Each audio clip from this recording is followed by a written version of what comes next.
Dear students, আজকে আমরা পর্যাপ্ত শর্ত কী সেই বিষয়ে জানব।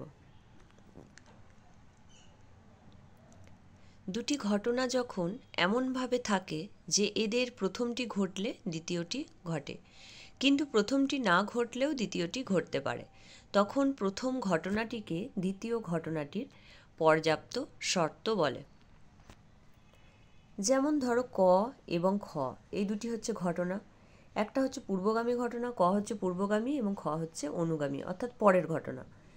এক্ষেত্রে কি বলা হচ্ছে, ক ঘটলে খ ঘটবে, ক না ঘটলেও কিন্তু খ ঘটবে, এরকম যখন সম্পর্ক থাকবে তখন সেটা হবে পর্যাপ্ত শর্ত। তাহলে কি বলা হচ্ছে, ক ঘটলে খ ঘটবে, অর্থাৎ সহজে দেখো, যদি প্রথমেই হ্যাঁ হ্যাঁ থাকে, ক ঘটলে খ ঘটবে, কিন্তু ক না ঘটলেও, অর্থাৎ না যদি থাকে, খ ঘটবে। তাহলে যখন হচ্ছে হ্যাঁ হ্যাঁ না হ্যাঁ থাকবে তখন সেটা হবে পর্যাপ্ত শর্ত। আবশ্যিক শর্তটা হচ্ছে ঠিক এর উল্টোটা। এর যেমন প্রথমটায় হ্যাঁ হ্যাঁ রয়েছে, আবশ্যিক শর্ত হচ্ছে প্রথমেই হচ্ছে না না, তারপরে এটা যেমন না হ্যাঁ রয়েছে ওটা হয়ে যাবে হ্যাঁ না। যেমন আমি একটা ধরো এক্সাম্পলে দিয়ে বুঝিয়ে দিচ্ছি। ধরো বললো যে যদি আগুন না থাকে তাহলে ধোঁয়া থাকবে না। দেখো দুটোই দেখো না না, যদি আগুন না থাকে তাহলে ধোঁয়া থাকবে না, কিন্তু শেষেটা কি বলছে, হ্যাঁ না। আগুন থাকলেও অনেক সময় হচ্ছে কি ধোঁয়া থাকে না। যেমন গ্যাস স্টোভে, গ্যাসে যখন আমরা রান্না করি আগুন থাকে কিন্তু ধোঁয়া থাকে না, তাহলে যখন না না হ্যাঁ না হবে তখন সেটা হবে আবশ্যিক শর্ত। আর পর্যাপ্ত শর্তে কী হবে, যখন হ্যাঁ হ্যাঁ না হ্যাঁ থাকবে তখন সেটা হবে পর্যাপ্ত শর্ত। তো পর্যাপ্ত শর্ত একটা এক্সাম্পলের মাধ্যমে আমরা বুঝে নিই। জলে ডুবলে মৃত্যু হবে, কিন্তু জলে ডুবে না গেলেও মৃত্যু হতে পারে। তাহলে এখানে দেখো জলে ডুবলে, অর্থাৎ হ্যাঁ, জলে ডুবলে মৃত্যু হতে পারে, তাহলে প্রথমে দেখো হ্যাঁ হ্যাঁ রয়েছে, তারপরে কী বলেছে, জলে ডুবে না গেলেও মৃত্যু হতে পারে, তাহলে এটা হ্যাঁ। তাহলে যখন হ্যাঁ হ্যাঁ না হ্যাঁ থাকবে তখন হচ্ছে পর্যাপ্ত শর্ত। কি বলছে, জলে ডুবলে মৃত্যু হতে পারে, জলে ডুবে না গেলেও মৃত্যু হতে পারে। কারো বিষপানে মৃত্যু হতে পারে, কারো আগুনে পুড়ে মৃত্যু হতে পারে, কোনো দুরারোগ্য বড় ব্যাধি থেকেও আক্রান্ত হয়ে মরতে পারে, কেউ গুলিবিদ্ধ হয়ে মরতে পারে। তো বিভিন্ন কারণে কিন্তু মৃত্যু হতে পারে। তো এরকম যখন সম্পর্ক থাকবে তখন সেটা হবে পর্যাপ্ত শর্ত। অতএব জলে ডোবা হচ্ছে মৃত্যুর পর্যাপ্ত শর্ত। এই যে যখনই কেউ জলে ডুবে যায় তখনই সে মৃত্যু মুখে পতিত হয়, কিন্তু জলে ডুবে না গেলেও মানুষের মৃত্যু হতে পারে। বিষপান, দুরারোগ্য ব্যাধি, আগুনে পুড়ে বা গুলিবিদ্ধ হয়ে বিভিন্ন কারণে মৃত্যু হতে পারে। তাহলে এটা হচ্ছে পর্যাপ্ত শর্ত।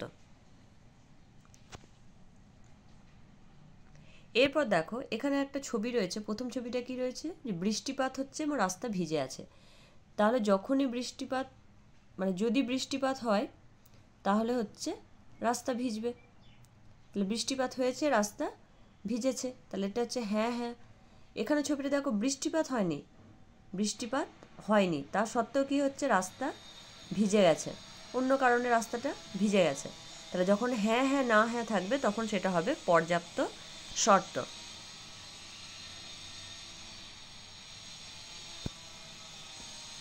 বৃষ্টিপাত হলে রাস্তা ভেজে, তাহলে যদি বৃষ্টিপাত হয় তাহলে রাস্তা ভেজে, কিন্তু বৃষ্টিপাত না হলেও কি বলছে, রাস্তা ভিজতে পারে। কি কারণে না, কর্পোরেশনের কর্মীরা রাস্তা ধোয়ার জন্য অনেক সময় রাস্তায় জল ঢালতে পারে, রাস্তাটাকে পরিষ্কার করার জন্য তারা রাস্তায় জল ঢালতে পারে, তখনও রাস্তা ভিজতে পারে। তাহলে এখানে আমার কী হলো, বৃষ্টিপাত হলে রাস্তা ভেজে, অর্থাৎ হ্যাঁ হ্যাঁ। বৃষ্টিপাত না হলেও, অর্থাৎ না হলেও কী হয়, রাস্তা ভিজতে পারে, হ্যাঁ রয়েছে। তাহলে হ্যাঁ হ্যাঁ থাকলেই, এই যে প্রথম যে হ্যাঁ হ্যাঁ রয়েছে, হ্যাঁ হ্যাঁ থাকলেই হচ্ছে পর্যাপ্ত শর্ত।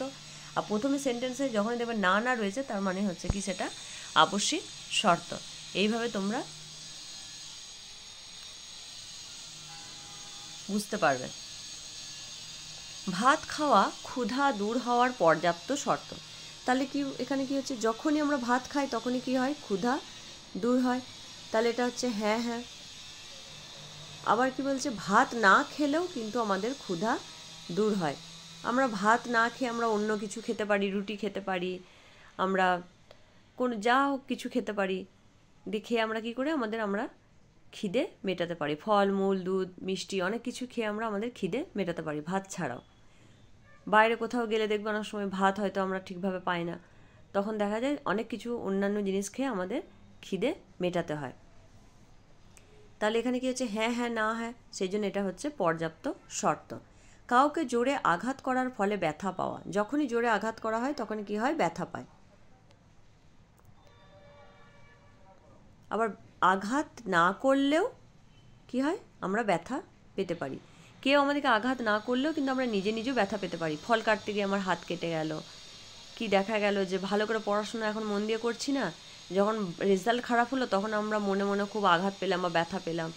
তো কেউ আমাদেরকে আঘাত না করলেও কিন্তু আমরা নিজের জন্য আঘাত পেতে পারি। তাহলে হ্যাঁ হ্যাঁ না হ্যাঁ এরম যখন থাকবে তখন সেটা হবে পর্যাপ্ত শর্ত।